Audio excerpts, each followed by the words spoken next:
રવિરાજસિંહ જાડેજા, વેરાવળ ગ્રામ પંચાયત સરપંચ। આજે વેરાવળ ગ્રામ એકતા સમિતિ વતી અમે ગ્રામજનો મોટી સંખ્યામાં આવ્યા છીએ।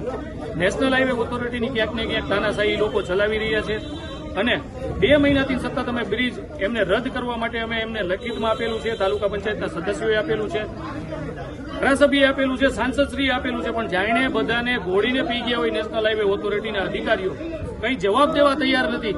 અઠવાડિયા પહેલા કલેક્ટર સાહેબને જયારે અમે મળ્યા ત્યારે મારી સામે એમને ઓથોરિટીના અધિકારીઓને બોલાવ્યા, ચૌધરી સાહેબને એમને સૂચના આપી કે તાત્કાલિક તમે વેરાવળ ગામે જાઓ ને આ લોકોને સાંભળો ને પૂરતી વ્યવસ્થા પૂરી પાડો। પણ જાણે બીજા દિવસે નેશનલ હાઈવે ઓથોરિટીના ચૌધરી સાહેબને અમે જયારે મળ્યા ત્યારે જાણે અમને હળદૂત કરી અને અહીંયાથી કાઢી મૂકવાના હોય એમ કે આ બ્રિજ આજે બંધ નહીં થાય ને કાલે પણ બંધ નહીં થાય। તમારે જે કરવું હોય તે કરો અને એના માટે તમારે દિલ્હી જવું પડશે તો અમે દિલ્હી જવા તૈયાર છીએ। જો તમારી માંગ સ્વીકારવામાં નહીં આવે તો આગામી દિવસોમાં ગ્રામજનો શું કરશે?